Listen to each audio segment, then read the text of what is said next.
বর্ষের সর্বজনীন শ্রী শ্রী বাসন্তী দুর্গোৎসব। মায়ের এই মহামিলন উৎসবে আপনি সপরিবারে আমন্ত্রিত।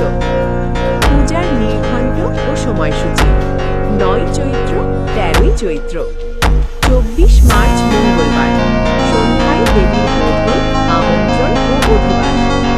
25 মার্চ বুধবার সকালে নবপত্রিকা প্রবেশ ও মহাসপ্তমী পূজা, দেবীর দোলায় আগমন। 26 মার্চ বৃহস্পতিবার মহা অষ্টমী পূজা ও পুষ্পাঞ্জলি।